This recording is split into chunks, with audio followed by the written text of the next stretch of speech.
Nouvelle édition de Droit de réponse ce dimanche. Merci à vous d'être avec nous. Nous tenterons de décrypter l'actualité sur des foyers d'esclavage moderne découverts en Libye. Tout est parti d'une vidéo qui a fortement choqué l'opinion nationale et internationale. Nous en parlons dans cette édition de Droit de réponse. Et ensuite, la semaine qui s'achève aura été également fortement mouvementée à l'Assemblée nationale. Les députés SDF ont bloqué les échanges, exigeant que soit introduit le sujet sur la crise anglophone. Et enfin, Robert Mugabe ou la chute d'un héros de l'indépendance, les procédures de démission et de destitution du désormais ex-président du Zimbabwe seront décryptées dans cette émission par nos invités. Voilà pour le sommaire. Mesdames et messieurs, je vous prie d'accueillir à présent Flavien Valondongo pour la revue de la presse. Bonjour Flavien et bienvenue.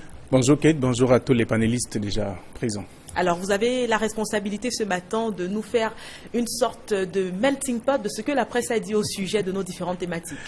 Bien entendu, c'est d'habitude d'ailleurs dans cette émission, c'est-à-dire donner le point, en tout cas, une idée de ce que la presse a donc du sujet du jour. Et puisqu'il y en a trois, nous commençons par la question de la Libye. Et comme vous l'avez d'ailleurs annoncé, ce sont des images atroces qui ont donné le ton, bien entendu, à la presse. Celle qui n'a pas hésité de présenter également des images aussi cette semaine qui s'achève. Le journal Mutation qui raconte par exemple comment les Africains et particulièrement les Camerounais ont été rapatriés de la Libye, précise que c'est à cause notamment de la torture et même la tuerie que l'on a observé sur ces jeunes à la recherche de mieux vivre à l'Hexagone. D'ailleurs, le Messager qui n'a pas raté l'occasion d'évoquer le sujet pour sa part est allé plus loin pour révéler que ce sont 245 Camerounais qui ont été rapatriés aussi de l'Algérie à cause de l'immigration clandestine. Le Quotidien qui ne s'est pas tardé donc sur les motivations de ces jeunes à voyager clandestinement, fait savoir que les autorités du pays ont simplement attendu que les images atroces fassent d'ailleurs le tour du monde pour s'engager à aller les chercher, à aller les sortir donc de la brimade au rythme de l'esclavage des temps modernes.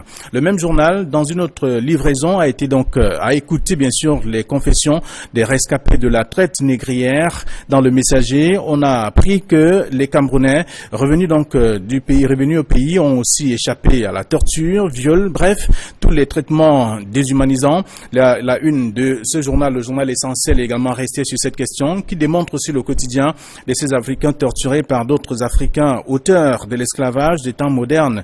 C'est à la suite donc de tout ça que le pays a décidé d'aller chercher ses fils et filles. De l'autre côté, le journal Essentiel est resté sur cette question. Le journal Cameroun Tribune n'a pas maquillé bien sûr ses propos pour dire que c'est un vrai commerce des migrants qui se déroule donc dans un autre pays, un pays de l'Afrique, notamment la Libye, qui semble avoir perdu ses repères et conclut donc que c'est l'esclavage à outrance chez nos frères africains, mais plutôt à la peau blanche. C'est au moins ça, en tout cas, ainsi que la presse a pu traiter de cette question, la question de l'esclavage que l'on a pu observer également au niveau de la presse cette semaine qui s'achève. Toujours cette semaine, également, vous l'avez évoqué, on parle de l'Assemblée nationale avec des mouvements qu'on a également observés et que la presse n'a pas hésité donc à décrier et même à présenter au grand public. Le journal Repère fait savoir que c'est bien entendu le grand malaise à l'Assemblée nationale. D'abord, les élus du Social-Démocratique Front qui boycottent la séance d'ouverture. Ensuite, qui troublent également toute une séance de travail parce qu'ils disent dénoncer leurs conditions de travail et leur marginalisation dans la gestion même des questions concernant la crise anglophone. Pour le quotidien Émergence, les députés SDF ont pris en otage, l'Assemblée nationale en otage, donc parce que les décisions des décideurs ne veulent pas inclure donc à l'ordre du jour la question de la crise anglophone. Pour eux, et selon bien sûr le journal Émergence, les députés du Social-Démocratique Front n'ont pas la possibilité de parler notamment de ce qui les concerne et beaucoup plus sur le terrain. Ils sont tout au moins sous la pression des populations qui leur ont donné l'onction d'être donc à l'Assemblée nationale et raison pour laquelle ils revendiquent tout cela. La nouvelle expression ajoute que les députés du Social-Démocratique Front sont allés donc un peu plus loin, cette fois en bloquant bien sûr toute une plénière d'adoption d'une loi. Les députés du Parlement, au tout au moins du parti majoritaire, ont libéré l'hémicycle sous la pression même des bruits et chansons entonnés par les parlementaires du Social-Démocratique Front. C'est un peu l'image, en tout cas, véhiculée par la presse cette semaine concernant notamment les mouvements du Social-Démocratique Front à l'Assemblée nationale. On va sortir en tout cas avec un autre sujet qui concerne aussi le Zimbabwe. La presse n'a pas raté l'occasion. Le journal Essentiel faisait déjà savoir que Robert Mugabe résistait donc à toutes les pressions des militants de son parti politique au lendemain de l'éviction de son vice-président. Entre-temps, souligne bien sûr le journal, Grace Mugabe aussi a été donc exclu du même parti par les militants très en colère. Des jours après le début donc de cette crise, l'armée zimbabwéenne a donc pris les choses en main. Selon bien sûr le journal Émergence, les réactions de part et d'autre ont d'ailleurs finalement amené Robert Mugabe à démissionner de manière forcée, selon bien sûr le journal Émergence, ajoute ce quotidien, et également le Messager qui n'a pas raté aussi l'occasion, fait savoir que c'est la déchéance d'un héros africain qui vient de passer 37 ans au pouvoir et âgé aujourd'hui de 93 ans. Donc, dans des réactions également et analyses proposées par le quotidien, il ressort que Mugabe a été poussé justement à la démission pour préserver la paix du pays. Pour la nouvelle expression, Mugabe a été donc le libérateur et le fossoyeur même de son propre pays, relève le vice-président de l'UDC, donc Robert Mugabe, démissionne ici enfin pour 35 ans, après 35 ans de pouvoir, et laisse donc son pays en paix. C'est ce que les populations attendaient, puisque juste après sa démission, il y a eu ambiance, joie, yoyo et autres dans les rues de la capitale. Malgré notamment les négociations, Mugabe a tenu tête à toutes sortes de propositions et même donc est allé jusqu'à mépriser ceux qui avaient déjà fait des propositions lui permettant donc de sortir avec la tête haute donc de ce pays. Et aujourd'hui, on a pu constater qu'il pourrait être poursuivi pour des exactions commises au cours de son mandat. Ben voilà, Flavien, vous avez fait pour nous le tour de ce que la presse nationale a pu dire au sujet de nos différentes thématiques. On vous en remercie. Merci à vous. Et on vous retrouve la semaine prochaine. D'accord. À présent, chers téléspectateurs, on va passer à la présentation du panel qui sera avec nous tout au long de cette édition de Droit de réponse. On va commencer par la seule femme de ce plateau. J'aurais voulu parler d'homme politique, mais bon, vous avez compris, c'est plutôt une femme politique qui milite au sein du RDPC d'ailleurs. Elle est députée pour ce parti-là. Il s'agit bien évidemment, vous l'avez compris, de Marlise Doualabel. Bonjour madame, bienvenue. Bonjour madame. Et à votre suite, on va introduire un journaliste cette fois. Lui, c'est Jean-Baptiste Sipa. Bonjour, bienvenue. Bonjour et salut à tous nos téléspectateurs. Un autre homme politique sur ce plateau également, il s'agit de Albert Elimbi Lobé. C'est vrai qu'on l'a connu autrefois comme militant au sein du SDF. Aujourd'hui, il va nous dire lui-même à quel parti politique il appartient. Bienvenue. Merci, Kate, de m'associer de nouveau à la réflexion à des moments qui sont d'ailleurs essentiels pour la vie de la nation. Pour le moment, je ne suis dans aucune chapelle politique au sens premier du terme. J'ai décidé de consacrer mes efforts pour que l'opposition se rapproche, que les partis politiques de l'opposition se rendent compte que quand on a échoué les élections 13 fois, de 1992 à aujourd'hui, il y a eu 13 élections organisées au suffrage universel direct. Toutes les élections présidentielles, les élections législatives et municipales qui ont eu lieu, je ne compte pas les sénatoriales d'avril 2013. Si vous comptez toutes ces élections, ça fait 13. Et nous les avons perdues toutes, avec des fortunes plus ou moins différentes. Je termine juste, oui, pour vous dire que quand j'ai observé les causes de nos échecs à répétition, j'ai constaté que les partis étaient faibles, honnêtement.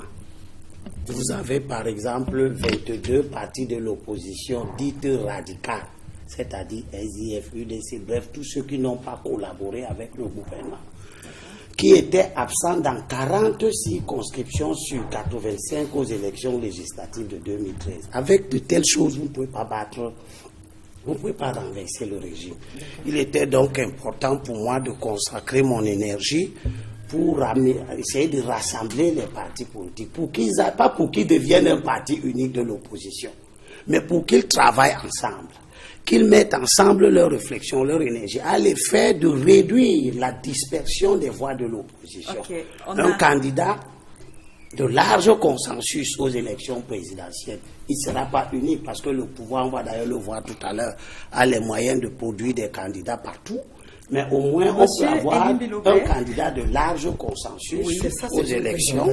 Je pense justement Tu qu'on me perturbes, on te perturbe, tu ne on dis est rien. encore qu'au stade des présentations, vous aurez la Donc ça, c'est possibilité de dérouler. mon nouveau credo. Justement, on a très bien Travailler compris pour rassembler un peu votre les credo. partis de On l'opposition. va présenter le dernier invité de ce panel, il s'appelle Sidiki Sangou. Vous ne l'avez certainement pas déjà souvent vu au devant de la scène, mais c'est un essayiste, auteur, et à un moment où on parle beaucoup d'esclavage en Libye, il est le coordonnateur de la plateforme Non à l'esclavage. Bonjour Sidiki Sangou, bienvenue.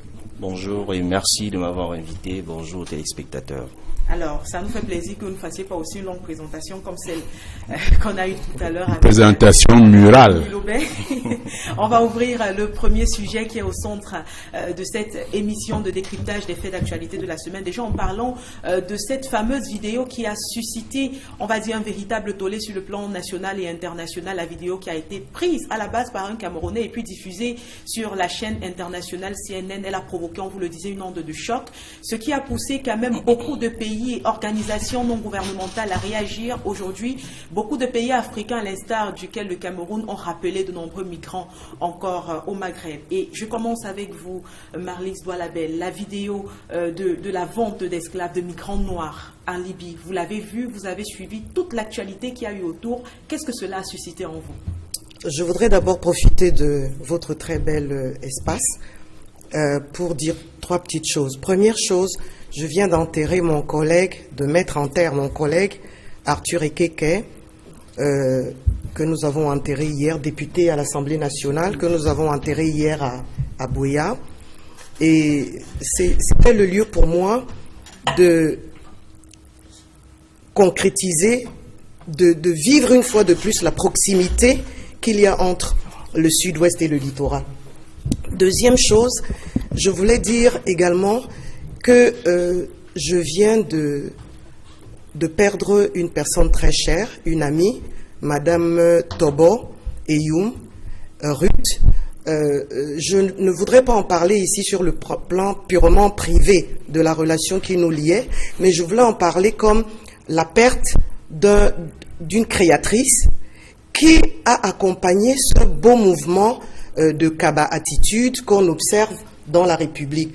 Aujourd'hui, on se rend compte que le kaba est devenu un très beau vêtement et que nous pouvons nous permettre aussi de vendre au monde entier et déjà à l'Afrique. Parce qu'on connaît tous on connaît le boubou sénégalais, toutes les femmes africaines ont adopté le boubou sénégalais, la robe sénégalaise, le pagne qui nous vient d'ailleurs et d'ici. Mais je pense que le kaba a connu un essor et c'est grâce à des personnes comme Madame Tobo qui n'était pas à la base une styliste mais qui a compris que c'était une œuvre utile. Alors tout ce que je peux dire à sa famille, c'est que nous pleurons ensemble et que nous espérons que son œuvre va être perpétuée par la structure qu'elle a mise en place. Nous vous souhaitons nos condoléances pour cette double perte. Alors maintenant, concernant la vidéo, évidemment que nous l'avons tous regardée avec beaucoup de peine. Et j'ai énormément échangé avec les jeunes de mes différents forats dans WhatsApp. Mais je peux vous avouer que j'ai été tout de suite très réservée par rapport à nos jeunes qui partent. C'est-à-dire que autant j'étais malade de voir mes enfants dans une telle détresse, dans une telle déchéance humaine, autant je voulais également qu'on les mette face à leurs responsabilités. Parce qu'en fait, il s'agit d'un choix à un moment donné. Quelles que soient les raisons qui peuvent être justifiées par l'environnement, on prend la décision, en tant qu'adultes qu'ils sont, d'aller vers l'aventure. Et une aventure dangereuse. Mais quand je les ai vus, quand ils sont rentrés, j'ai compris qu'ils ont appris la leçon et que beaucoup ne recommenceront plus jamais cela. Ils l'ont d'ailleurs dit. Et ils l'ont d'ailleurs dit, parce que voilà des jeunes qui ont plein d'énergie, plein d'endurance, plein j'allais dire, de foi, de croyance, qu'ils vont arriver à quelque chose, alors qu'ils utilisent tout cela pour changer notre pays, au lieu de tenter d'aller profiter du travail fait par les autres dans leur pays respectifs. Maintenant, sur le plan éthique, évidemment que c'est un gros scandale. mais dans un pays qui est aussi extrêmement détruit. Détruit, j'allais dire sur le plan physique, mais détruit sur le plan mental. C'est une véritable déchéance. Ces personnes qui posent ces actes ne sont plus des êtres humains. Donc, l'Occident paye pour que le Liban mette la barrière et freine cette immigration. Oui. Et ils utilisent donc sur place des personnes qui ont perdu toute humanité et qui sont prêts à leur montrer que non, nous savons faire. Et nous allons faire. Et effectivement, ils ont fait. Ils ont traumatisé les jeunes. Ils ont, j'allais dire, détruit des vies. Et ils nous ont envoyé un message que, au fond, pour eux, nous ne faisons pas partie de la race humaine. D'accord, mais pourtant, beaucoup de personnes aujourd'hui, et là je suis avec vous, Monsieur Siddiq Sangou, beaucoup de personnes aujourd'hui sont en train de parler de cette vidéo comme si c'était la première. Ce n'est un secret pour personne depuis longtemps. Il y a des migrants qui avaient réussi à prendre des vidéos de leurs conditions de vie en Libye, justement pour envoyer à certains membres de leur famille. Mais aujourd'hui, on assiste à une sortie collective. Est-ce là un beau témoignage finalement de l'hypocrisie collective du monde entier? Vous le signez très bien. L'hypocrisie, non, je dirais pas, parce que je pense que chaque histoire, chaque problème, et du moins pour l'esclavage, selon la télévision, enfin selon l'image que nous avions reçue à travers CNN, c'est juste la conséquence de beaucoup de causes, parmi lesquelles nous devions énumérer et répartir les responsabilités. Alors, tout d'abord, c'est vrai, nous sommes dans les faits, parce qu'en fait, il n'y aura pas de débat, de mon point de vue, pour voir, par exemple, les vidéos qui circulent. Il y en a plein dont les téléspectateurs, enfin, du moins les internautes, excusez-moi, reçoivent chaque jour, et ça nous a interpellés, parce que le coup de gueule de Claudiccia, parce qu'il faut le souligner, qui était un avertissement de plus, a permis bien évidemment que les gens se mobilisent à travers le monde, mais ce n'était pas, encore une fois, un début. Il en date de plus de 5-6 ans que cela se déroule, par exemple au niveau de la Libye. Maintenant, au-delà de la Libye, il y a d'autres pays environnementaux qui naturellement pratiquent. Alors, aujourd'hui, je suis venu simplement parce que vous m'aviez interpellé. Nous avions, dès la semaine passée, lancé un collectif, c'est-à-dire un mouvement, qui était de trouver une solution par des manifestations. Parce qu'aujourd'hui, nous avons tellement manifesté. Paris, par exemple, qui était de la première ville, vous vous rappelez, samedi dernier, tout le monde était presque devant l'ambassade. En début de semaine également, on a vu le même type de manifestation devant l'ambassade de Libye à Yaoundé. Absolument, nous étions là, et il nous a naturellement fallu une arrestation, bien évidemment, mais au-delà, nous avons continué, nous avons persévéré pour trouver des solutions, non seulement pour les rapatrier au Cameroun, mais aussi pour trouver une solution post-rapatriement. Alors, les questions pour lesquelles nous devons nous poser, pourquoi est-ce que ces jeunes partent? Est-ce que c'est la question? C'est vrai, après l'émotion, qu'est-ce qu'on fait? On reste juste à manifester comme ça se passe partout dans le monde? Non. Alors, la première question, elle est fondamentale. Pourquoi les jeunes partent? Pourquoi est-ce que les jeunes partent? Donc, je voulais profiter pour passer ce message solennel à tous les jeunes, qu'ils soient africains ou camerounais en particulier. Parce qu'on nous a dit partout dans toutes les grandes conférences du monde, l'Afrique est le continent du futur. Oui. Alors, si l'Afrique est le continent du futur, nos jeunes, pourquoi ils s'en vont? Absolument. Et ça fait justement partie des grands questionnements que la presse a pu soulever tout au long de cette semaine. On va revenir sur cette thématique-là, ne vous en faites pas, on va parler des causes. Ce qui pousse généralement ces jeunes à partir, malgré qu'ils soient forts, comme a tenu à le préciser ici Marlise Douala-Ben. Et cette fois-là, et Limbi Lobé, on a vu tout de suite l'action des différents gouvernements africains. Déjà, le Cameroun aussi a déployé beaucoup de moyens pour faire revenir ces migrants. On a vu également une enveloppe qui a été remise à chacun de ces migrants-là, 65 000 francs au total, déjà pour se prendre en charge sur le plan médical et ensuite pour pouvoir payer le transport jusqu'à leur domicile respectif. Est-ce que ces mesures prises par le gouvernement camerounais sont suffisantes? Elles ne correspondent à aucun problème précis. C'est des mesures humanitaires et puis à la limite un peu propagandistes. tout le monde sait que ça ne règle aucun problème. Peut-être les faire aller à la maison, mais ceux qui sont ici à Douala, et ceux qui sont à Yaoundé. Donc, ce n'est pas des choses importantes. Vous seriez attendu à quoi comme mesure forte? D'abord, qu'on les punisse. C'est-à-dire? Qu'on les punisse parce que j'appartiens... Mais avant d'y aller, je voudrais rappeler que nous, peuple camerounais, nous avons des principes. Notre principe fondateur est contenu dans le préambule de la Constitution. Il dit ceci: toute personne a droit à la vie et à l'intégrité physique et morale. Elle doit être traitée en toutes circonstances. Donc même s'il est en immigration, elle est en immigration clandestine, irrégulière, elle doit être traitée en toutes circonstances avec humanité. En aucun cas, il n'y a pas de dérogation. En aucun cas, elle ne peut être soumise à la torture, à des peines ou traitements cruels, inhumains ou dégradants. Ça sont nos valeurs. D'accord. Mais on n'est pas sûr que ce sont les valeurs des autres peuples. Mais chaque fois qu'un être humain sera maltraité, l'obligation d'un Camerounais, c'est de se dresser contre la maltraitance d'un être humain. C'est pour ça que la récrimination nationale venue de toutes parts est compréhensible.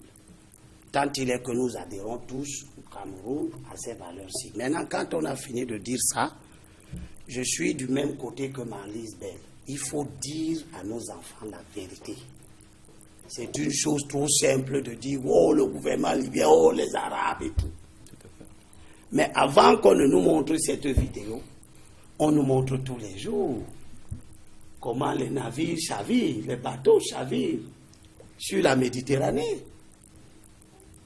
On sait depuis très longtemps que tous ceux qui tentent d'émigrer clandestinement en entrant en Europe par la voie terrestre et maritime courent des risques énormes, qu'ils exposent leur vie à la perte.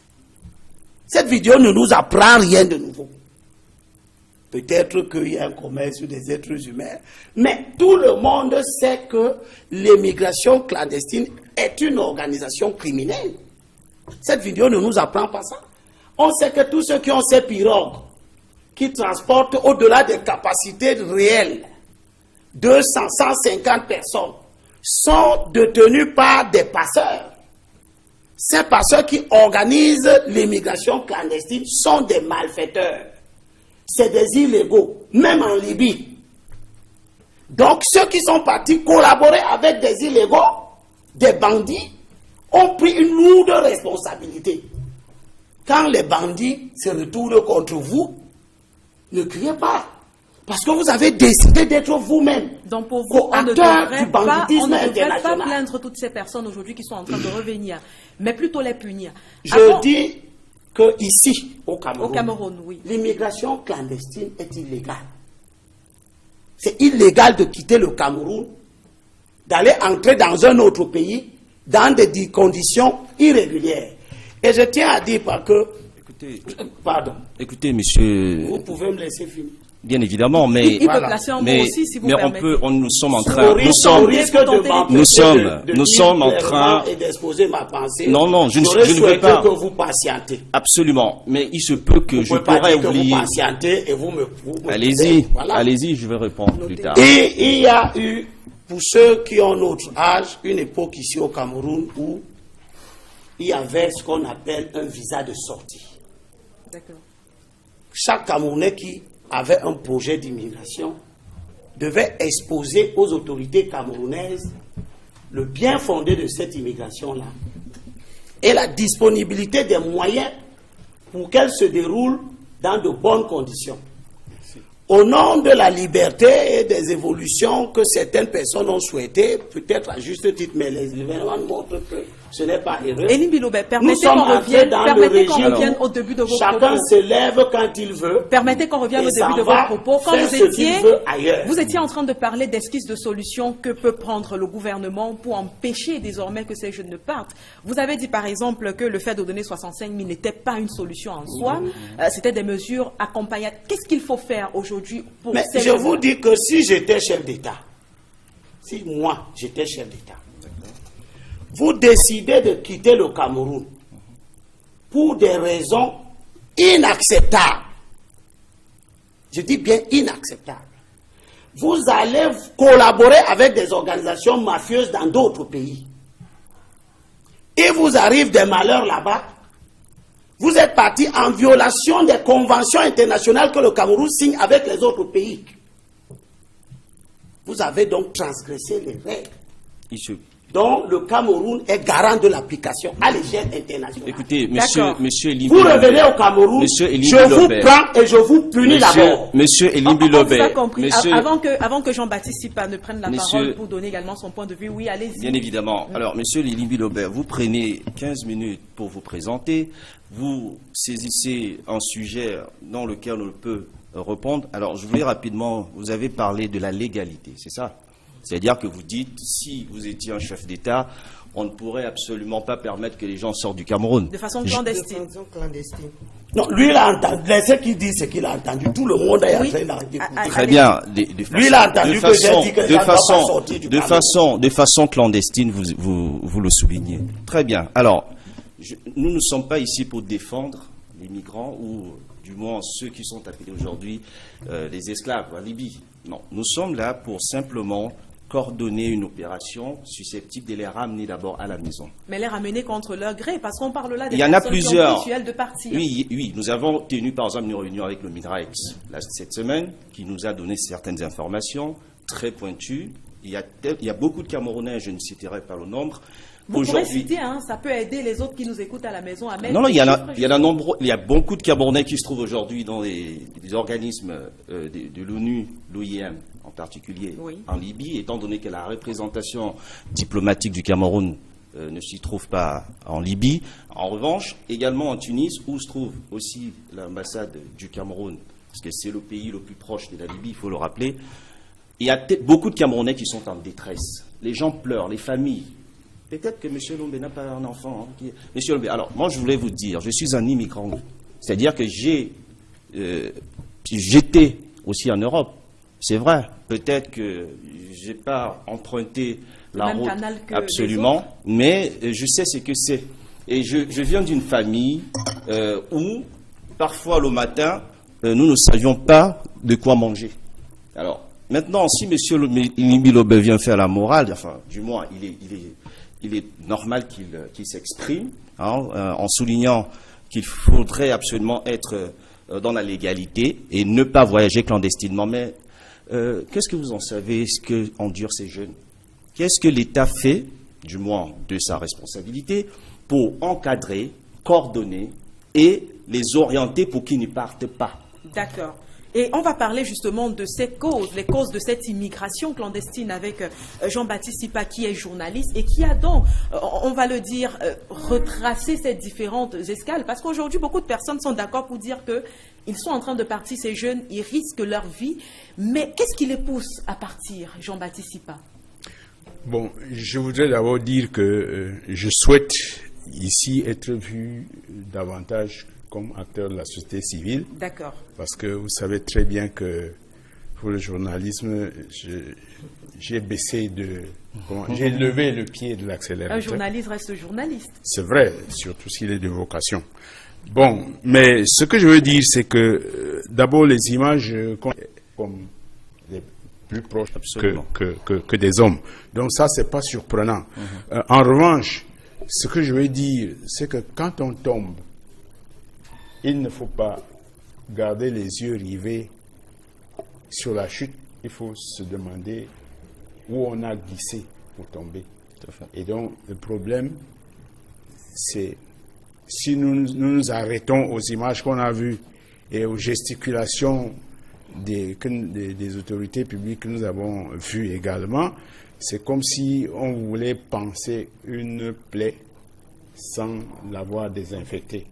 Et je pense que du point de vue de la cause, nous devons revenir à la base pour poser deux questions. Quel est le système d'éducation qu'on donne à la jeunesse africaine aujourd'hui pour qu'elle soit incapable de se débrouiller dans son propre pays, de manière endogène dans son pays pour résoudre ces problèmes? Ça, c'est une question fondamentale. L'autre question, c'est à supposer que la jeunesse n'ait pas reçu les armes pour se débrouiller.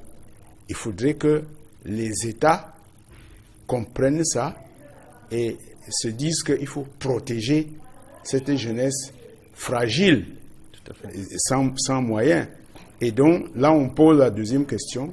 Quelles sont les politiques publiques mises en place au niveau de notre pays, par exemple, avant d'aller parler de l'Afrique, au niveau de notre pays, pour empêcher que ces jeunes, dont on parle tous les jours en disant que la majorité est en chômage, ne puissent pas se déplacer. Après tout, le bonheur est un droit fondamental pour chacun. Le bonheur est un droit fondamental. Oui. Et je vais ajouter, pour répondre à mon ami Elimbi, que l'immigration aussi est un droit. Et chaque individu dans cet univers que personne de nous n'a créé, mais que quelqu'un a créé à notre service, a le droit d'aller où il voudrait, où il souhaite, pour trouver son bonheur. À condition que ça soit légal, que ça se fasse dans une certaine... La légalité est une création humaine. Ça n'a rien à voir avec la loi naturelle, la loi universelle. Vous savez, je vais vous dire aujourd'hui, nous disons tous que l'Afrique est le berceau de l'humanité. Si on raisonnait comme ça, ben, je ne sais pas où seraient les 7 milliards d'êtres humains aujourd'hui, où ils seraient agglutinés en Afrique. Ça veut dire que chacun a eu le droit de partir où il voulait, où il pouvait trouver son bonheur. Je vous dis que le problème aujourd'hui, pour chaque Camerounais, ne doit pas être d'avoir à choisir entre la misère de son pays et le bonheur qu'il croit trouver ailleurs. Ça doit être d'avoir le choix entre le bonheur dans son pays et le meilleur ailleurs. D'accord. Malice Doualabel, aujourd'hui, beaucoup de pays concernés par cette immigration clandestine, du moins dans la plupart de ces pays, c'est à chaque fois les mêmes sujets qui sont relevés, le manque de politiques mises en place par les autorités pour permettre à ces jeunes de rester. Mais pourtant, vous, au sein de votre parti politique, le RDPC, parti que vous représentez d'ailleurs bien sur ce plateau, on a tendance à dire que le président de la République développe les stratégies pour que ces concitoyens qui sont jeunes, notamment, puissent rester dans le pays, puissent développer ce pays-là. Mais aujourd'hui, au vu de tout ce qui est en train de se passer, est-ce que le RDPC n'a pas sa part de responsabilité aujourd'hui dans la mort de nos enfants à l'international et aussi le fait qu'ils soient traités comme des esclaves? Alors, si le RDPC a quelque chose à voir là-dedans, on conviendra que c'est toute la gouvernance africaine alors. Puisqu'il ne s'agit pas que de Camerounais. Et d'ailleurs, quand vous regardez le profil des Camerounais qui partent, je ne pense pas que ce soit les plus misérables. Très sincèrement. On a eu des personnes qui disaient avoir mis de nombreux euros, de nombreux milliers d'euros dans ces voyages. Mais vous voyez une jeune dame qui a un petit emploi, mais à qui on a vendu un mirage qu'elle pourrait se retrouver en Suisse ou je ne sais pas où, trop quoi, à soigner une dame malade ou alors à entrer dans un réseau de prostitution. Parce qu'il faut... Comme disait Elimbi Lobe, ces personnes savent pertinemment qu'elles sont en train de traiter avec des malfrats.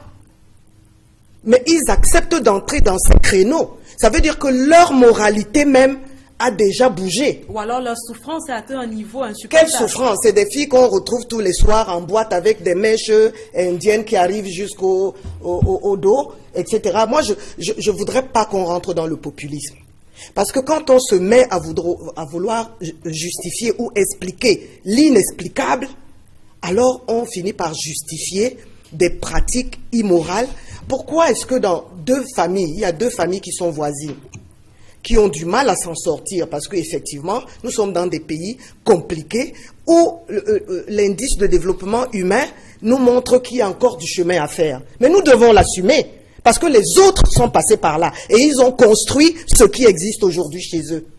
Donc ce n'est pas parce qu'aujourd'hui nous sommes dans ces situations-là que nous ne devons pas réfléchir, mettre toute notre énergie à nous en sortir chez nous et à prendre des raccourcis qui deviennent extrêmement dangereux. Est-ce que c'est pas une façon de fuir la réalité? Parce que la réalité est là. Il y a de nombreux jeunes qui n'arrivent pas à manger, qui n'ont pas d'emploi. Non, c'est pas cela même. Il y a également des jeunes aujourd'hui qui ne parviennent pas à se soigner lorsqu'ils sont malades. Je suis d'accord. Tous ces fléaux-là, on les connaît. Toutes ces insuffisances, on les connaît. Mais maintenant, avant, moi, ce que j'aimerais et que je trouverais honnête, c'est qu'avant qu'on ne passe aux solutions, qu'on commence déjà à condamner ce qui est à condamner. Je disais tantôt, il y a 2 familles qui sont voisines, qui ont les mêmes difficultés, papa au chômage, maman qui va au marché, etc. Vous verrez ici des jeunes filles qui se comportent d'une certaine façon et qui essayent de s'en sortir honnêtement. Et la voisine, elle comprend que ses enfants aillent faire le trottoir pour faire vivre la famille parce que, oh, il y a la misère, il n'y a pas l'emploi. On ne justifie pas ces choses-là. Quand les gens veulent grandir, la morale, j'allais dire la construction personnelle, est une donnée fondamentale. Les hommes qui bâtiront un pays sont des hommes qui ont déjà en eux-mêmes une certaine hauteur, j'allais dire, au niveau des valeurs. Ce n'est pas ceux qui sont, j'allais dire, fragiles au point de... Parce qu'ils voient les Occidentaux dans les belles villes, les belles rues... Madame, vous parlez, si j'ai bien compris votre argument, qu'il y aurait des gens qui seraient en train de défendre les migrants qui seraient... Non, j'ai dit, après l'intervention de M. Sipa, qui a lourdement insisté sur le fait que les gens soient dans la misère et qui explique que les gens soient partis, c'est pour ça. Mais M. Sipa n'a pas quand même tort, madame. Oui, mais vous l'aviez souligné que c'était africain. Ce n'est pas de ça qu'il s'agit. Il s'agit d'abord de constater et de dire à nos enfants que ce n'était pas la solution. Ils se sont trompés. D'accord. Aujourd'hui, ils le savent. Ça va, on a fait un grand pas. Grâce à l'argent des Occidentaux qui ont payé les bandits libyens, aujourd'hui, nos jeunes savent qu'ils sont une marchandise bon marché pour ces gens-là. Je crois qu'ils ne recommenceront pas. Maintenant, c'est là où nous devons donc aller avancer en disant, bon, maintenant, on fait comment? On fait comment? C'est ça le problème, mais ne commençons pas par dire que oui, on les comprend. Mais on aurait aussi anticipé. Mais on aurait anticipé, toute l'Afrique n'a donc pas anticipé. Et quand toute l'Afrique n'anticipe pas, c'est qu'il y a un dénominateur commun. Absolument, là je suis d'accord. C'est toujours l'Occident. D'accord. Je dis, nos gouvernants ont leur part de responsabilité. Tout à fait. Mais quand on observe le monde, et quand on veut comprendre le monde, on sent bien que les relations que nous entretenons avec l'Occident sont des relations à revoir. Avant de revenir à vous, Sidiki Sangou, j'aimerais bien pouvoir relancer Marlise Doualabel. Vous avez posé une question tout à l'heure. À présent qu'on sait qu'est-ce qui est à l'origine de ce départ, quelles sont les conséquences de ce départ, qu'est-ce qu'on fait pour empêcher les autres de partir? On développe quelle stratégie? Alors, moi je pense que quand on est en face de ce genre de problèmes sociaux graves, parce que c'est des problèmes sociaux graves, il faut prendre la peine de s'asseoir et d'en parler. Tout à fait. Évidemment, ça ira donc chercher tout le diagnostic. Qu'est-ce qui a amené ces situations-là? Parce que, comme il disait, l'immigration est normale. On a le droit de choisir où on veut aller vivre dans le monde. Mais sauf que c'est réglementé. Même quand vous dites que j'ai le droit d'aller partout, je n'ai le droit d'aller partout que si je respecte les conventions que j'ai passées avec les autres pays. Nous, on a connu l'immigration estudiantine. Vous étiez en France, nous aussi. Parce que la diaspora, là, c'est génération by génération. Donc, nous aussi, on a été en France. Mais c'était pour faire des études. Dans les années, depuis les années 50 jusqu'aux années, j'allais dire 80 par là, c'était une immigration estudiantine. Certains sont restés. Deux époques différentes. D'autres, voilà, d'autres sont revenus. Maintenant, après, avec le FMI et toutes les catastrophes que nous avons connues, les baisses drastiques de salaire, les pertes d'emplois, etc., il y a eu une deuxième vague d'immigration qui était économique, où les gens, mais ils prenaient des visas. Même si tous les visas n'étaient pas de bons visas, entre guillemets, mais ils prenaient des visas, c'est-à-dire qu'ils respectaient des conventions pour entrer dans ces pays d'accueil. D'accord. Voilà. Maintenant, ce qu'il y a là maintenant, on appelle ça la débrouillardise. C'est-à-dire, tu tombes dans la mare, si tu peux nager, ça va. Si tu peux... Ils ont tous condamné. Vous êtes fortement en train de condamner ce matin. Oui, Monsieur Elimbi Lobé, avant de revenir à vous, permettez qu'on relance Sidiki Sangou. Vous êtes en train d'adopter aujourd'hui une posture qui vise à protéger ces personnes qui sont allées à la recherche d'une vie, des conditions de vie meilleures, mais qui à la place ont retrouvé des conditions plus compliquées. Mais pourtant, aujourd'hui, on vise à mettre sur pied de sorte de stratégie pour les empêcher de partir. Pensez-vous aujourd'hui que des personnes qu'on a vues à la télévision dire « je fais cette affaire depuis 21 ans, j'ai mis de l'argent à l'intérieur », sont des personnes qui vont s'arrêter? Alors, encore une fois, la partie psychologique, ou du moins l'éducation, parce qu'il faut aussi le souligner, nous sommes dans un problème très très ancré, du moins pour les encadrer, et ne plus pour éviter les candidats susceptibles de récidiver. Alors, qu'est-ce que nous avions entamé avec d'autres personnes, enfin le collectif? C'est-à-dire qu'après le rapatriement, du moins le maximum que nous pourrions ramener, avec l'action bien sûr des partenaires et le concours aussi de l'ambassade de la Libye, il faut le souligner, qui coopère de façon vraiment cordiale avec nous dès le départ, dès lundi lorsque nous les avons rencontrés. Alors, si les dispositions, comme soulignait Madame, ne sont pas prises, forcément il y aurait toujours des candidats qui vont retourner. Pas parce qu'ils voudraient relancer leur challenge, mais à un moment donné, au niveau de notre pays, moi qui suis tout le temps peut-être avec la population du moins vulnérable, nous savons exactement comment ça marche. On ne vient pas ici pour défendre les migrants, ou du moins ceux qui sont rentrés, ou les taper dessus parce qu'ils auraient cotisé de l'argent. Parce que les paramètres sont nombreux et il faudrait naturellement souligner que lorsqu'il n'y aurait pas d'équipe susceptible, ou du moins bien formée, capable de les encadrer dès le retour, de les orienter et surtout, il faut le souligner, de les occuper. Pas seulement ceux qui rentrent, on a tout le temps, nous avons ceux que nous appelons les Nangaboko, d'accord, les Nangaboko qui aujourd'hui n'arrivent même pas à se trouver un moyen personnel ou individuel de se prendre en charge. Donc le problème, il est plus vaste que ça. Alors on va surfer peut-être, si vous le permettez, sur une autre vague. Bien évidemment, vous étiez en rencontre vendredi dernier avec Mohamed Kitouni, l'ambassadeur de la Libye au Cameroun. Qu'est-ce qui ressort de cet entretien? Est-ce qu'il reconnaît la responsabilité de son pays déjà dans ce gros scandale? Alors, déjà, encore une fois, c'est un monsieur, enfin, de notre point de vue, qui nous a reçus humblement. D'accord. Et puis, il nous a proposé des options. Parce que, premièrement, il y a un handicap. Il n'y a pas d'ambassade du Cameroun en Libye. Ce qui veut dire qu'il existerait une ambassade, ça permettrait qu'il ait déjà des relations avec son État, enfin, l'État libyen, pour coordonner, comprenez, plus d'opérations pour que plus de Camerounais soient rapatriés. Alors, maintenant, à travers sa déclaration, qui, manifestement, beaucoup de gens ont communiqué, ou du moins ont critiqué, enfin, de se dédouaner de la responsabilité. Nous savons très bien ce qui se passe en Libye. Le pays est divisé, il faut le dire, tout le monde le sait. Alors maintenant, je ne peux pas me permettre de commenter, voire de donner un avis qui est la responsabilité de la Libye, ou du moins le pays de la Libye dont M. Kitouni représente au Cameroun. Ce que je peux dire, c'est nous, en tant que collectif, nous nous sommes formés et nous nous sommes réunis pour un objectif, c'est-à-dire ramener le plus maximum des Camerounais qui se trouvent actuellement en Libye. Voilà notre objectif premier. Notre objectif premier, autant pour moi. Et au-delà de ça, on a prévu, du moins, un projet. Dès leur retour, ils ne vont pas rester, on ne va pas les amener dans leur site respectif, parce que lorsque vous allez les déposer, qui rentrent au village ou dans leurs différentes familles, ils vont forcément trouver une solution, ou du moins un autre moyen, peut-être pas par la Libye, parce qu'il y a plusieurs autres. Surtout que beaucoup savent en ce moment qu'ils ne sont pas en Libye. Absolument. En Algérie, par exemple, il y a d'autres qui sont aussi bloqués en Algérie, au Maroc. Il y a plein de Camerounais, il faut le dire, qui vivent dans des champs.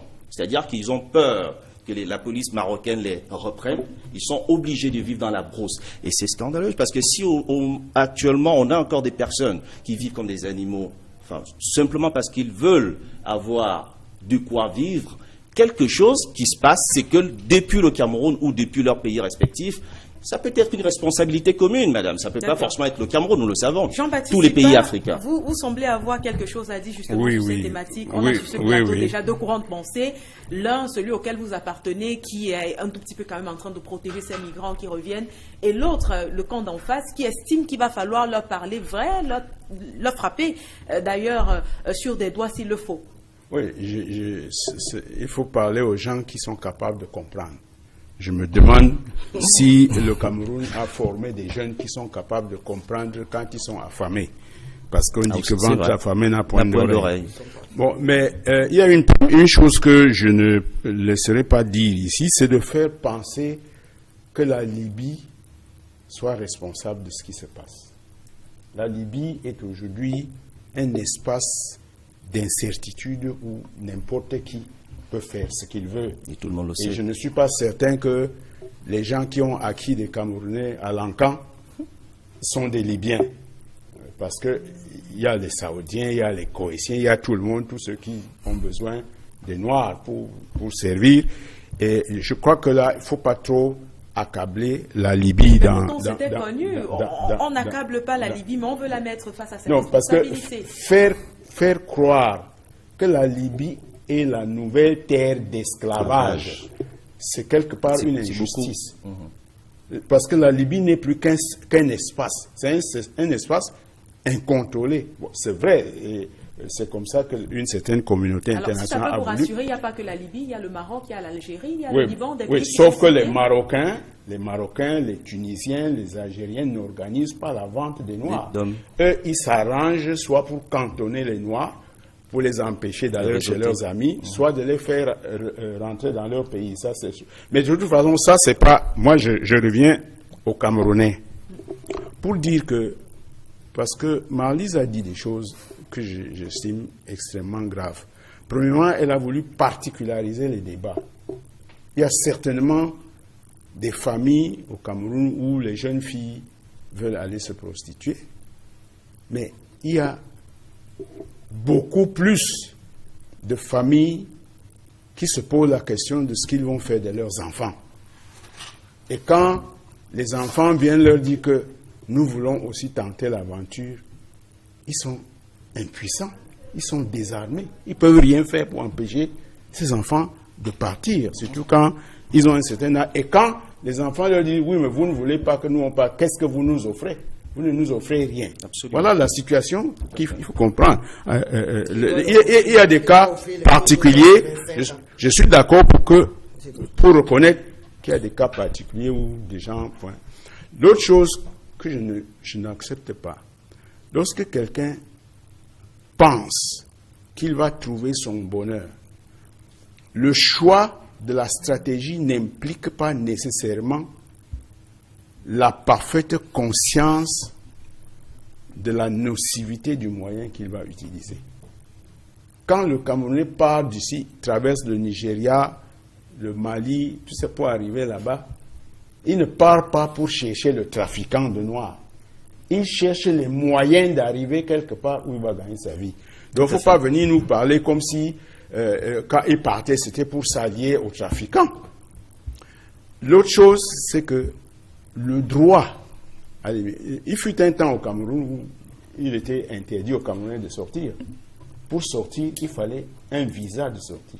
Ça veut dire que le gouvernement, malgré tous les défauts et toutes les cruautés qu'on peut lui reconnaître a posteriori, avait quand même le souci de savoir où allaient ses enfants. Bon, aujourd'hui, on dit vous êtes libre, mais on ne vous dit pas ce que vous allez faire de votre liberté. Et on ne crée pas des conditions pour que l'utilisation de ces libertés soit une utilisation normale, vertueuse. Alors, quand je pose le problème de l'éducation, Marlise n'a retenu dans ce que j'ai dit que le mot misère. Elle n'a pas retenu le mot éducation de base. Tout à fait. Or, tout le problème se trouve dans la réorganisation que nous donnons à nos enfants. Premièrement, l'école ne forme pas des producteurs. C'est-à-dire des gens qui peuvent se poser la question que aujourd'hui, qu'est-ce que je peux faire ici pour vivre? On forme des consommateurs qui viennent dire que qu'est-ce que j'ai à manger? Ils ne posent jamais la question que qu'est-ce que je peux faire pour avoir à manger? La question du Cameroun, c'est qu'est-ce que j'ai à manger? Qu'est-ce qu'on me donne à manger? Ce n'est pas qu'est-ce que je peux faire. Et ça, c'est un système éducatif. Absolument. Et nous le disons depuis que ce pays est soi-disant indépendant. Et aucun des deux régimes en place n'a jamais posé profondément cette problématique de la formation de producteurs qui sont qui se sentent camerounais, nationalistes, authentiques et qui peuvent agir de manière endogène pour créer leur bien-être. Okay. Voilà le fond du problème. Ça se voit que le sujet vous tient alors absolument. vraiment à cœur. Mais permettez également que M. Elim Bilobé, qui est resté bien silencieux depuis tout à l'heure, puisse également placer un mot. Vous avez sur ce plateau, M. Elim Bilobé, des personnes qui sont en train... Si c'est un terme de placer le mot, il en a déjà beaucoup placé, que je sais. Vous avez des personnes qui sont en train aujourd'hui de penser à protéger ces gens qui reviennent. Nous, on les a vus revenir à la télévision, revenir par vague. Et j'ai été impressionné, moi, j'espère beaucoup de Camerounais avec, par l'image de cette jeune dame qui était en train de pleurer. Pourquoi? Parce qu'elle a appelé sa maman au téléphone pour lui dire qu'elle était là et sa maman de lui demander « Mais tu viennes pour que je dise quoi au quartier ? Tu reviens faire quoi ?» Vous pensez qu'aujourd'hui, des personnes comme ça seront moralement construites, prêtes encore à se battre? Ou alors on est aujourd'hui en train de rapatrier des personnes qui vont être demain un danger pour la société camerounaise? Aucun enfant n'est un danger dans sa maison. Mais ce que je veux dire, c'est que quand vous organisez des débats comme ça, en commençant par vous-même, ayez à l'esprit que des gens peuvent vous dire ce que vous n'aimez pas entendre. Parce que vous m'avez coupé la parole et vous l'avez donné à M. Sidiki. Oui, allez-y. Etc., etc. Vous l'avez à nouveau la parole. Non, pas du tout. Bon. On ne peut pas vous inviter et vous censurer en même temps. Ceux qui voient ont vu qu'il y a une distribution inégale de la parole. Peut-être parce que vous croyez que quand les voleurs qui sont dans les prisons, là, ils sont plus nombreux que ceux qu'on est en train de rapatrier. Personne, aucune organisation ici ne va voir le gouvernement pour expliquer que ces gens ont été condamnés, oui, mais c'est parce que la société est ceci ou elle est cela. Je déteste que les gens instrumentalisent la misère pour exister. Je déteste que les gens utilisent les malheurs qui arrivent aux autres pour avoir la parole. Créer des organisations pour aller défendre, expliquer. Et ils viennent vous dire à la télévision, je ne suis pas en train de défendre, mais il tient un discours qui, dans l'esprit de ceux qui sont mis en cause, est une défense. Vient expliquer des actes qui ne sont pas à expliquer, qui sont à condamner. Quand des gens, des familles, vendent des biens pour financer l'immigration illégale, vous allez venir expliquer ça parce que vous avez créé une organisation, vous avez rencontré tel ambassadeur, vous voyez tel ministre, vous allez venir expliquer lorsque cette aventure aura échoué, au détriment de la famille, au détriment de l'État, vous viendrez sur les plateaux de télévision expliquer que c'est parce que le pays est mal gouverné. Si le pays est mal gouverné, on s'organise à l'intérieur pour qu'il soit bien gouverné. On n'envoie pas notre misère à l'extérieur. Quand un pays est mal gouverné, ses enfants s'organisent pour qu'il soit bien gouverné. Quand j'entends on dit que les gens sont mal formés à l'école, ils n'ont pas de spécialité, ils ne savent pas produire. Ils émigrent donc pour aller produire là-bas. Comme ils ne sont pas des producteurs ici, le système éducatif est mauvais ici. Ce que j'approuve, que notre système éducatif doit être réformé pour apprendre aux gens à produire des biens, à produire des services, etc. Mais comme on ne sait donc pas produire des biens et des services, ceux qui ont imaginé que la solution, c'est que eux qui ne savent rien faire, ils doivent aller en France, en Italie, c'est là-bas qu'ils sauront faire. Donc n'utilisez pas la misère pour exister. Ça ne peut pas être un fonds de commerce. Je veux dire que les gens qui immigrent, là, le cas libyen qui semble nous préoccuper, est là parce que le Maroc est un État organisé qui a refusé que son territoire ne soit le poste avancé d'une mafia internationale. L'Algérie, c'est pareil. Aucun cas ne nous vient dramatique comme cela, ne nous vient de la Tunisie. Aucun cas ne vient de l'Égypte. Pourquoi c'est la Libye? Parce que depuis plus de 5 ans maintenant, près de 6 ans ou 7 ans, la Libye est en décomposition du point de vue de l'État au sens international, au sens du droit international. Il n'y a pas un gouvernement en Libye. Il y a deux gouvernements qui se font la guerre, et l'État, la police, les services publics qui régularisent la vie de la Libye. Quand Kadhafi était chef d'État, on n'a pas vu ce genre de choses. Tout simplement parce qu'il y avait un État qui assurait les fonctions régaliennes, parmi lesquelles la sécurité de tous les ressortissants, de tous les êtres qui sont sur son territoire. D'accord. Donc ceux qui sont partis là-bas, pour chuter. Et je vais vous dire une chose. Moi, je suis un homme politique, monsieur Sidiki. Je cherche des voies. Je ne sais pas ce que vous cherchez, mais moi, il m'arrive de chercher des voies. Mais j'ai fait un choix. C'est que je ne cherche pas des voies en disant aux gens ce qui leur plaît. Quand les gens sont dans la faute, il faut leur dire qu'ils sont dans la faute. Même si après on va s'organiser pour leur sortir, pour les sortir, autant pour moi, des embarras et des ennuis. Quand les gens sont dans la faute, disons-leur qu'ils sont dans la faute. N'expliquons pas leur faute par une responsabilité collective. Ce n'est pas bon pour le pays. Les gens qui immigrent sont d'abord des gens qui, quand vous étudiez le profil des immigrants, beaucoup partent d'ici avec un projet qui comprend dans toutes ces étapes de la fraude. La fraude, oui, au niveau des pays où on veut entrer par des faux documents, la fraude sur les identités. Et vous me dites, vous êtes sorti d'une famille, si vous avez émigré. Moi, j'ai émigré. Non, il faut absolument. Messieurs, vous n'avez pas. Moi, je vous on ne peut pas s'éterniser sur ce sujet. Mais vous avez pris le double. Vous avez parlé 2 fois, vous n'avez pas chronométré. On ne peut pas s'éterniser sur ce sujet. Une minute pour reprendre. Restez calme sur le plateau. Une minute. On ne peut pas éterniser sur. On ne peut pas s'éterniser sur ce sujet. Permettez qu'on passe au sujet suivant. Non.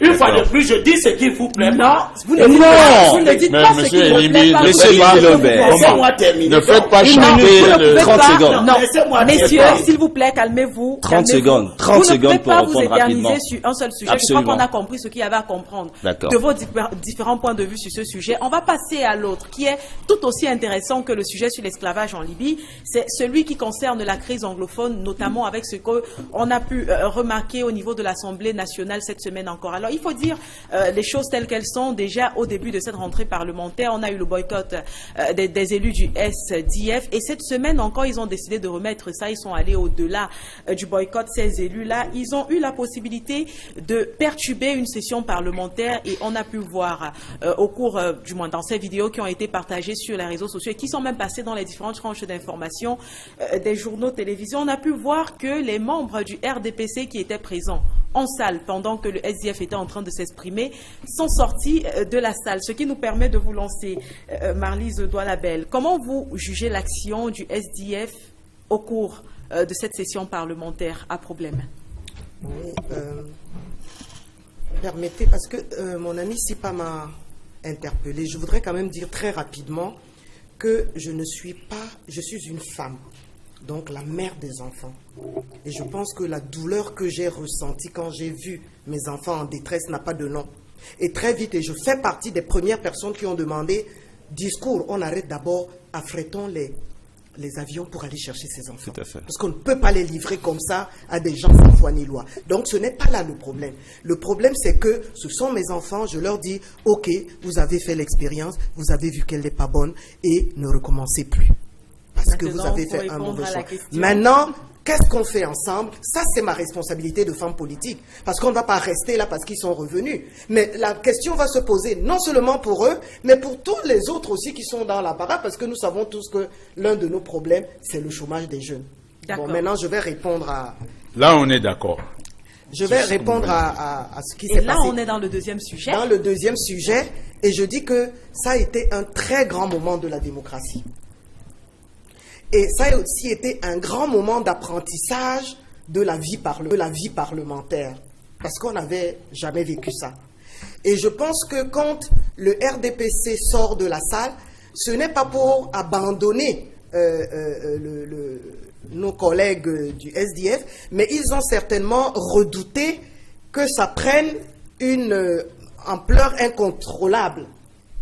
Bon, mais maintenant, aujourd'hui, le SDF nous a appris que c'est aussi une forme d'expression parlementaire, danser. Et d'ailleurs, c'est très africain. Hein. Quand on perd les gens, on pleure en chantant et en dansant. Quand on marie les gens, on pleure. Alors, c'est normal que quand il y a des sujets graves, qu'on pleure en dansant. Donc, nous avons pris acte. Et ce que je veux dire, c'est que eux, ils avaient un message à passer. Ils avaient un message à passer au niveau de la cible. La cible était connue. La cible, c'est les populations de Bamenda, les populations de Buea, enfin, sud-ouest, nord-ouest, et accessoirement le Cameroun. Bon, leur cible était bien identifiée parce qu'il fallait à tout prix, là où ils sont mal pris, en fait, nos amis du SDF, ils sont mal pris parce que jusqu'à présent, les stratégies adoptées ne semblent pas aller dans le sens des attentes des populations. Donc maintenant, il faut qu'ils rassurent les populations parce qu'ils vont avoir besoin des voix bientôt. Avec les élections, il faut qu'ils les rassurent que non, on ne pensait pas qu'on dort là-bas, on est là-bas pour vous. Donc, ils ont posé cet acte. Ce que je leur dis, j'ai regretté deux choses. Premièrement, le fait que nous soyons dans une session budgétaire. Et c'est peut-être ce qu'eux, ils utilisent comme moyen de chantage. Parce que le budget d'un pays, c'est quand même un moment très important pour ce pays. Parce qu'on ne sait pas vivre, on ne sait pas fonctionner sans budget. Et il faut donc que nous fassions notre travail, ça fait partie de notre travail, de doter l'État du Cameroun d'un budget qui peut ne pas être parfait, mais qui doit absolument être mis en place. Donc il faut qu'ils sachent que ça fait partie de leur job à eux aussi. Deuxièmement, ce que je leur reproche, c'est que nous avons dans notre arsenal un certain nombre d'instruments, et notamment les questions orales qui se passent tous les vendredis, qui pouvaient être le lieu de cette stratégie.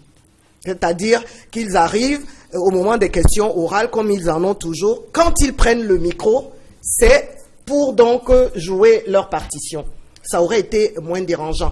Et troisièmement, je trouve que quand on est dirigé par un président de la République, qui n'est pas Dieu, donc qui a des points forts et des points faibles, mais qui a eu quand même la capacité de maintenir les 360 ethnies que nous sommes, et des gens pas tout à fait faciles, pendant 35 ans, dans un pays paisible, on ne peut pas l'indexer comme un criminel. Ça m'a choqué, que ce soit qu'ils aient chanté des chansons qui avaient ce contenu, j'allais dire, pas juste du tout.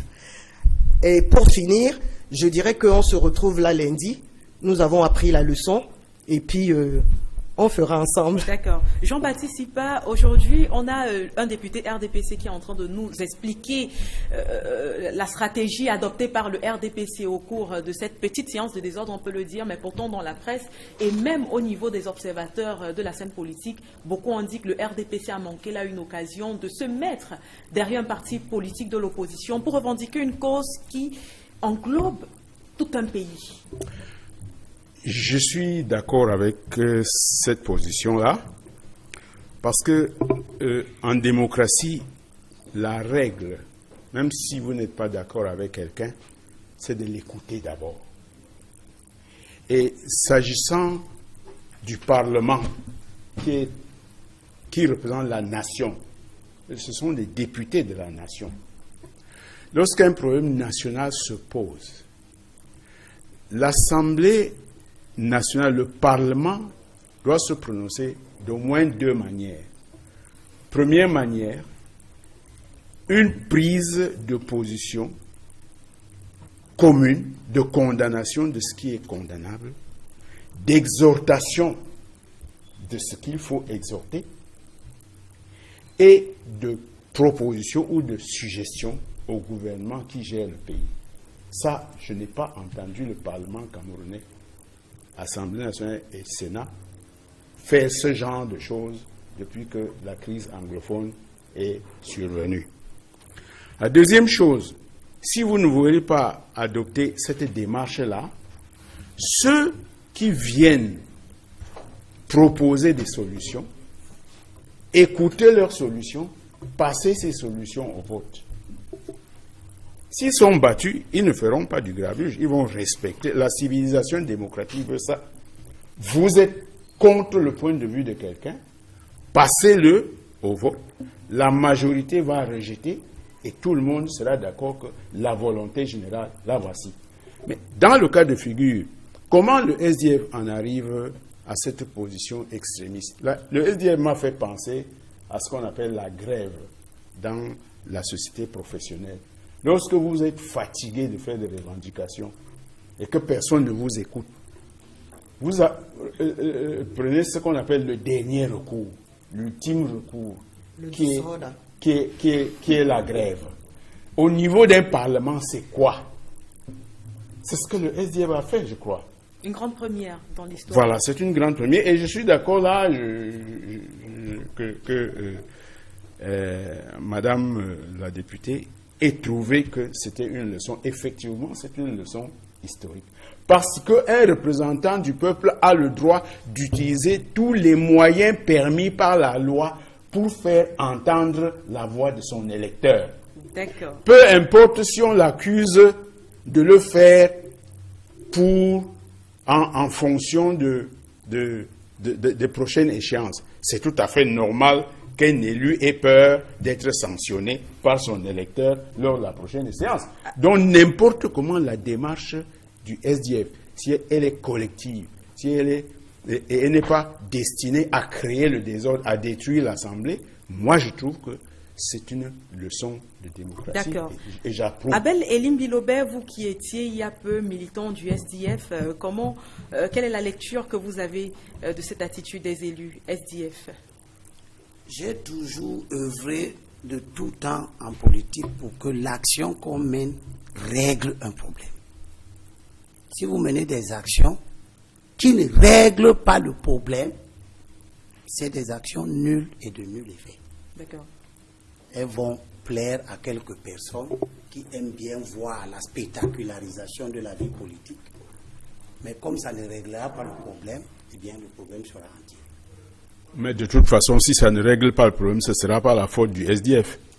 Quand vous parlez à quelqu'un qui ferme qui a mis du béton dans son oreille, vous pouvez avoir la tentation d'utiliser le burin.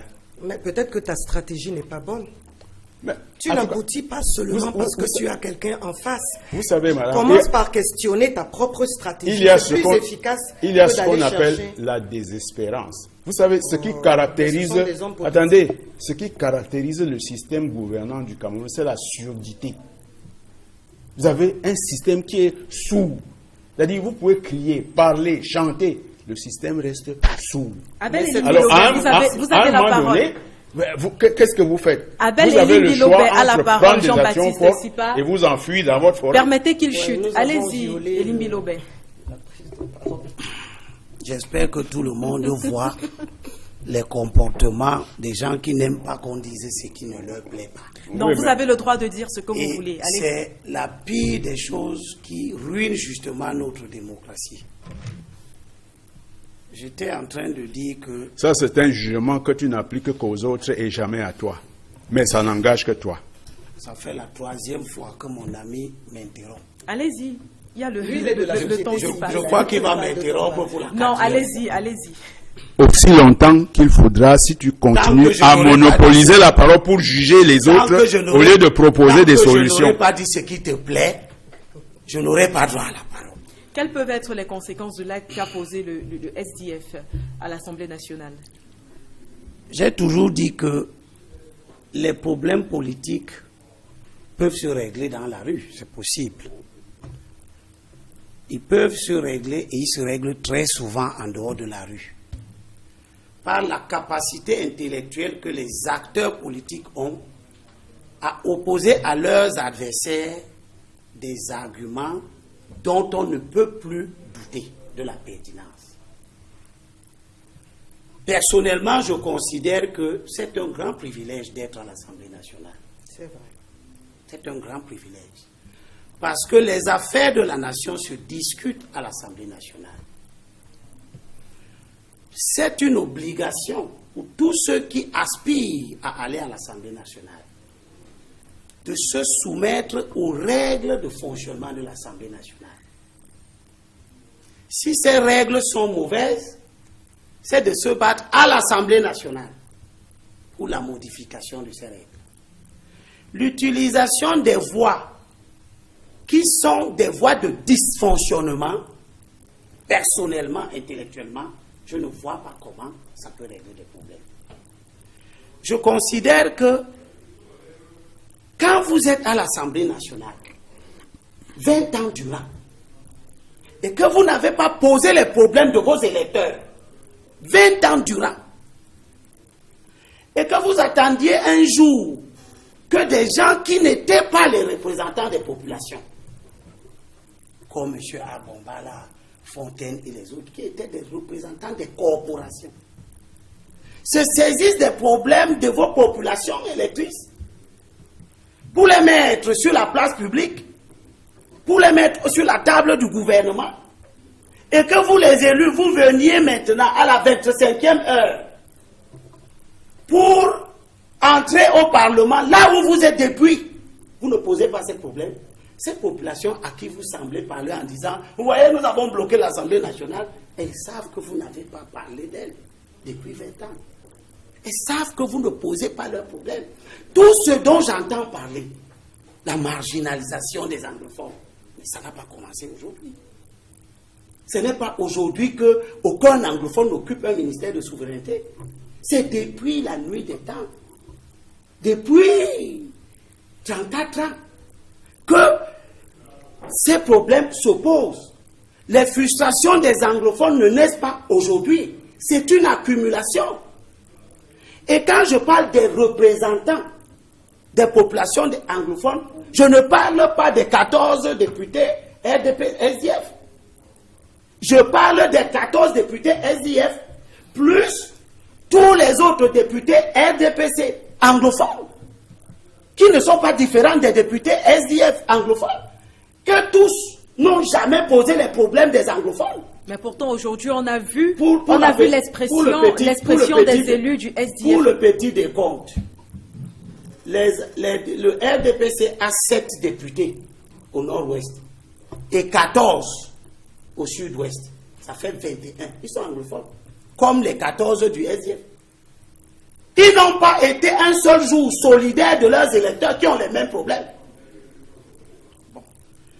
Si j'étais à la place, et je note que le nombre de députés que j'ai vus en train de manifester, à travers les images que j'ai vues, ce n'est pas des 18.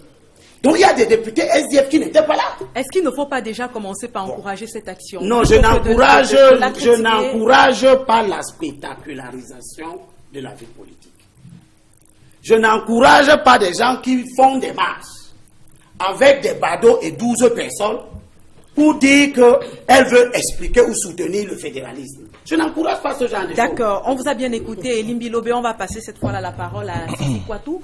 Ça fait 4 rentrées parlementaires au total qu'on va avoir à l'Assemblée nationale en même temps que le problème de la crise anglophone.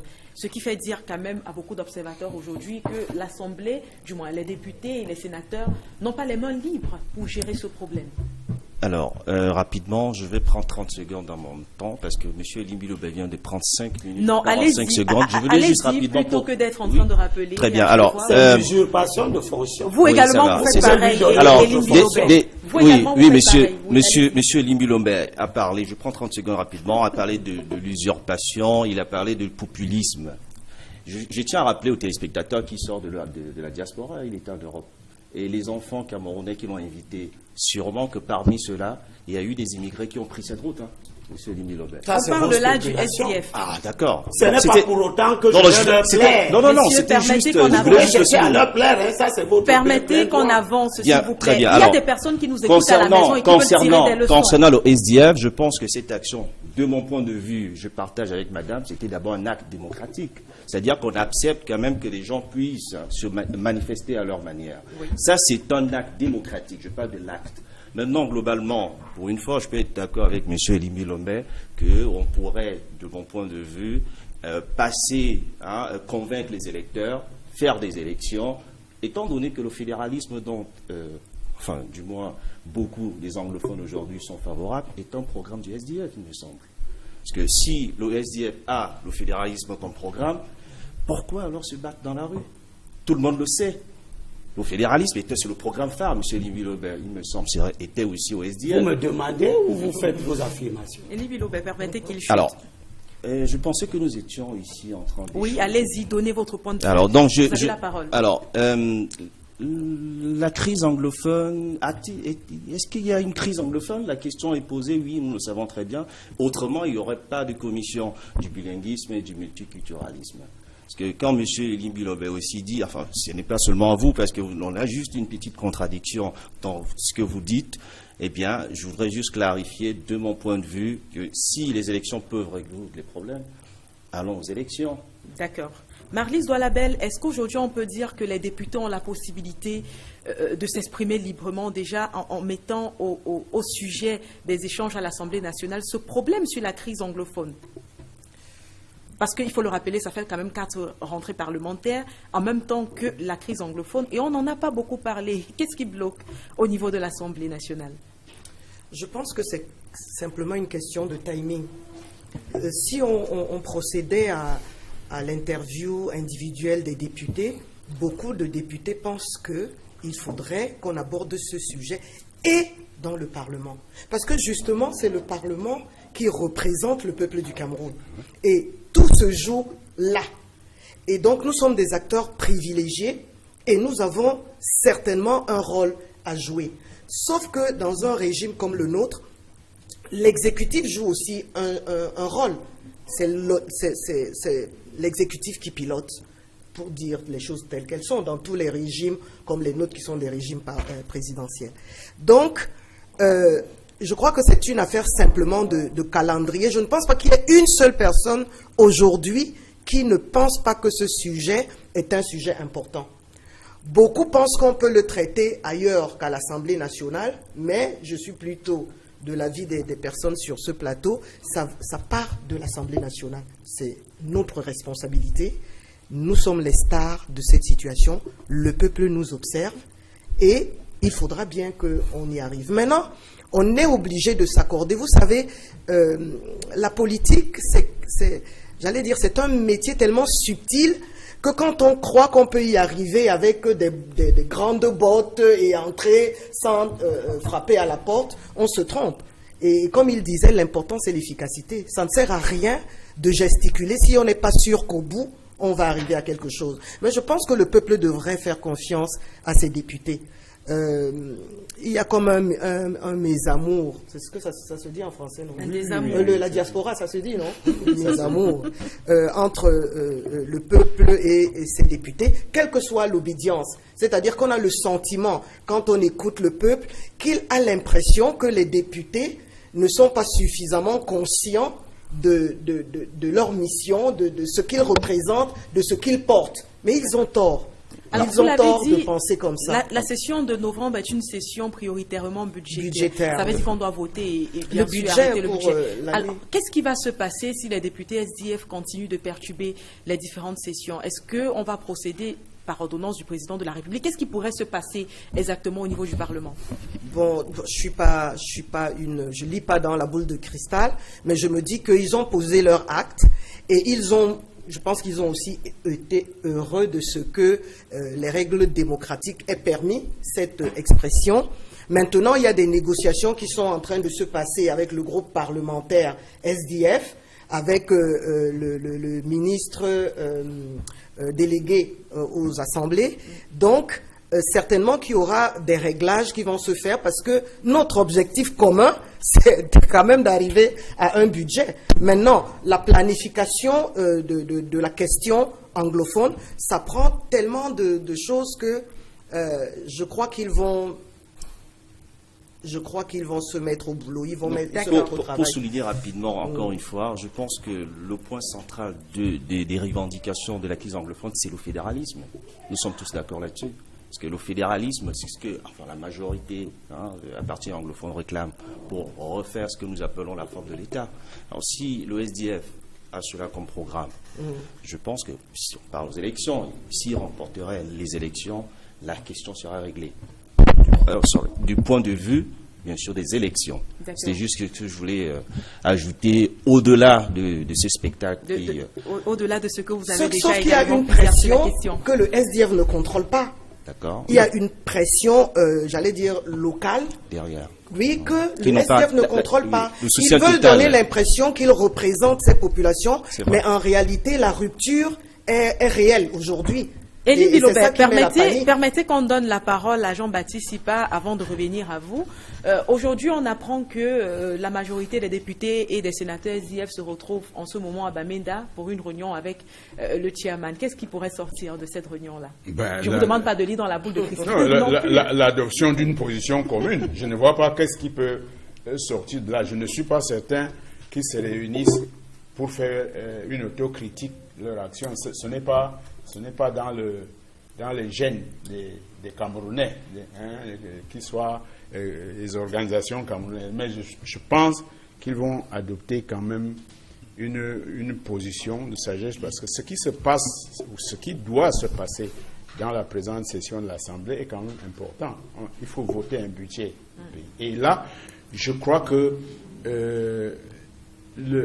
un parti comme le SDF, qui est partie prenante de l'Assemblée, ne peut pas accepter la responsabilité d'un budget qui mettrait le Cameroun en mauvaise situation.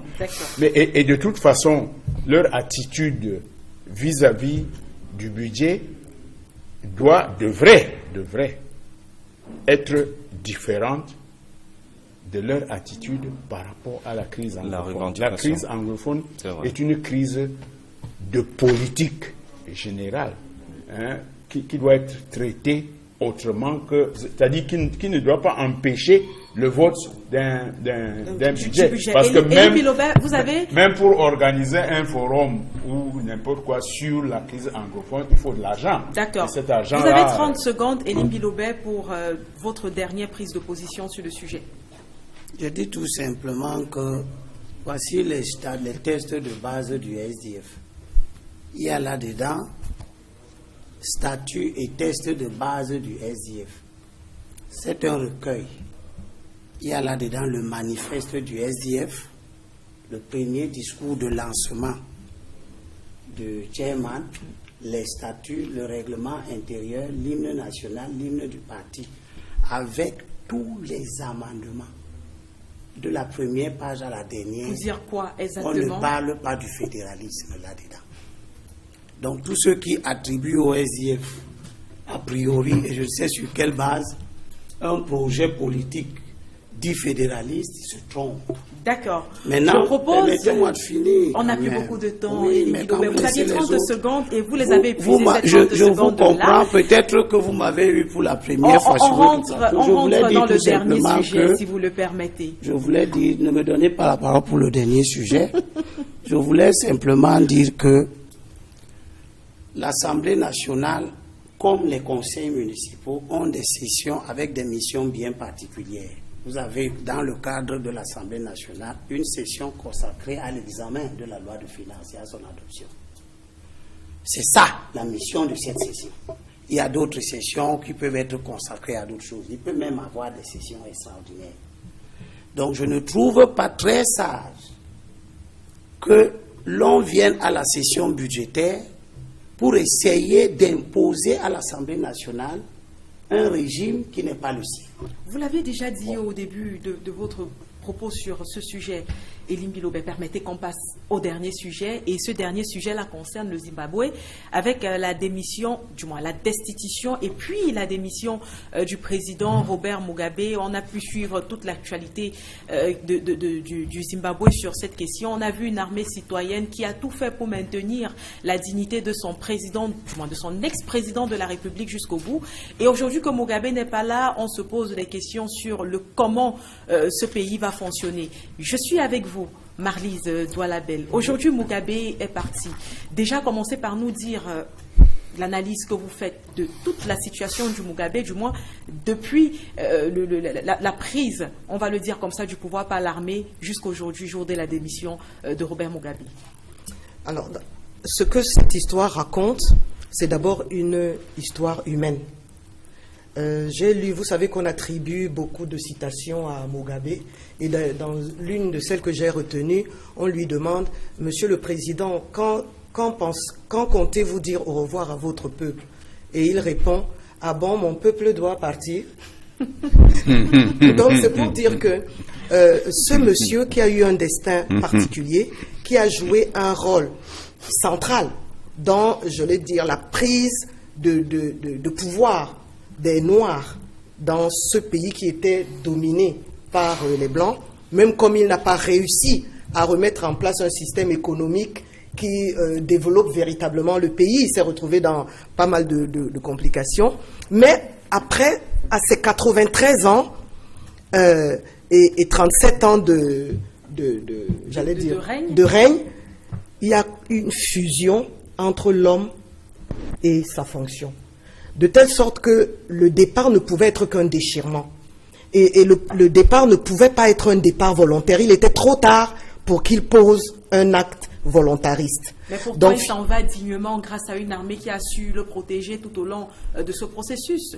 Comment? Je n'ai pas suivi. On peut remarquer aujourd'hui que Robert Mugabe sort, pas certes par la grande porte, mais pas non plus par la petite. Oui, il a été ménagé parce que le parti est une partie du peuple. Parce que quand on dit que quelqu'un gagne les élections, ne gagne pas les élections, il y a quand même une grande partie du peuple qui vote pour cette personne. Exactement. Et qui croit en cette personne. Donc je pense qu'on a le peuple du Zimbabwe, l'armée, et puis les intérêts croisés des différentes parties ont vu que son départ devait être ménagé. Et je pense que c'est une très bonne décision. Comme ça, il s'en va en paix.